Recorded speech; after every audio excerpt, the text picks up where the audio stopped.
Hello hi అండి, welcome to Kranthi cuisine cooking channel. ఈరోజు ఫ్రూట్స్తో కస్టర్డ్ తయారు చేస్తున్నానండి. అందరూ ఇష్టపడి తినేలా ఉంటుంది.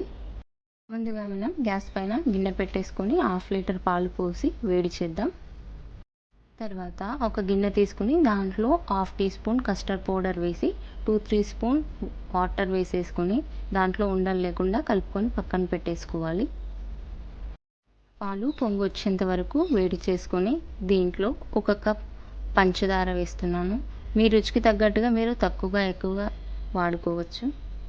చక్కెర కరిగిపోయిన తర్వాత మనం ముందుగా సిద్ధం చేసి పెట్టుకున్న కస్టర్డ్ లిక్విడ్ని పాలలో వేసేసి గ్యాస్ లో మీడియంలో పెట్టేసుకుని 2 మినిట్స్ పాటు దాంట్లో లంప్స్ రాకుండా కలుపుకోవాలి. ఇది రెడీ అయిన తర్వాత రూమ్ టెంపరేచర్ వచ్చేంత వరకు బయట పెట్టుకోవాలి.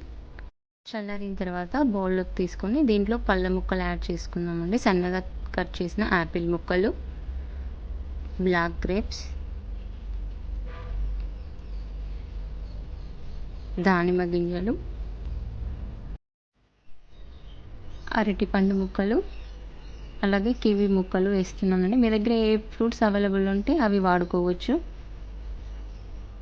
చిన్న ముక్కలుగా చేసుకొని వాడుకుంటే తినడానికి సులువుగా ఉంటుంది. అట్లాగే కాజు, ఇవి ఆప్షనల్ అండి, ఉంటే వేసుకోండి లేకపోతే లేదు. వీటన్నిటిని మిక్స్ చేసేసి 2 అవర్స్ పాటు ఫ్రిడ్జ్లో స్టోర్ చేసుకొని చల్లగా సర్వ్ చేసుకొని తింటే చాలా బాగుంటుంది సమ్మర్లో. ఇలా చేస్తే పిల్లలు కూడా పళ్ళ ముక్కలు తినడానికి ఇష్టపడతారండి.